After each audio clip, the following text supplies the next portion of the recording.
क्या आपने सुना है कि एक आम की वजह से दोस्ती टूट जाए? नहीं सुना? तो चलिए, आज मैं आपको एक मजेदार किस्सा सुनाता हूँ। बहुत समय पहले की बात है, वरंगल के पास एक छोटे से गांव में रामू नाम का किसान रहता था। बेचारे रामू की पत्नी को गुजरे 2 साल हो गए थे। घर का सारा काम अकेले करना उसके बस की बात नहीं थी। इसलिए उसने एक नौकरानी रख ली। नाम था भानुमती।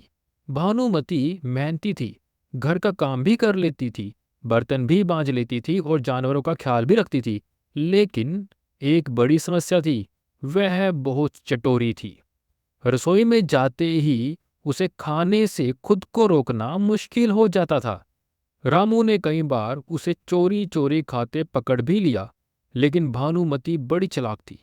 झूठ बोलकर हर बार बच निकलती। आखिरकार रामू ने गुस्से में कहा, देख भानुमती, अगर अब मैंने तुझे चोरी से खाते पकड़ लिया तो नौकरी से निकाल दूंगा। अब भानुमती डर तो गई, पर आदत से मजबूर थी। एक दिन रामू बाजार से खास आम लाया, जहांगीर आम। यह आम इतना स्वादिष्ट होता है कि गांव में हर कोई इसके पीछे पागल था। रामू ने सोचा, जब उसका दोस्त मोहन आएगा तो दोनों मिलकर इसका मजा लेंगे। उसने भानुमती से कहा, भानुमती, जरा इस आम को छील कर टुकड़ों में काट दो। अब सोचिए, सामने आम हो और भानुमती चुप रहे। वह चुपके चुपके चखने लगी। एक टुकड़ा, फिर दूसरा, फिर तीसरा, और देखते ही देखते पूरा आम ही खत्म कर गई। तभी रामू की आवाज आई, भानुमती, आम काट कर ले आ, मोहन आता ही होगा। अब भानुमती घबरा गई।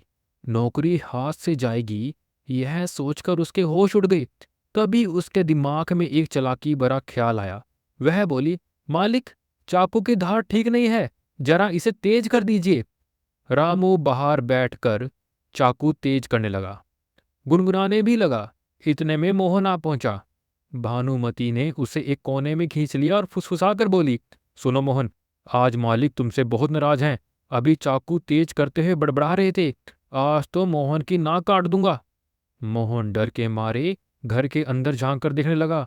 सचमुच रामू चाकू तेज कर रहा था और गाना गा रहा था। बस फिर क्या था, मोहन सिर पर पांव रखकर भागा। भानुमती ने रामू से कहा, मालिक, आपका दोस्त मुझसे आम छीन कर भाग गया है। रामू गुस्से में चाकू लेकर उसके पीछे भागा और चिल्लाने लगा, अरे रुको, कम से कम आधा तो काट कर दे दो। अब बेचारे मोहन ने समझा कि रामू उसकी आधी नाक काटने की बात कर रहा है। वह इतना डरा कि फिर कभी उस गांव की ओर रुख ही नहीं किया।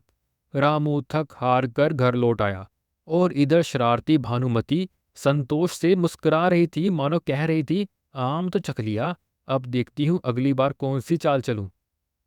धन्यवाद दोस्तों।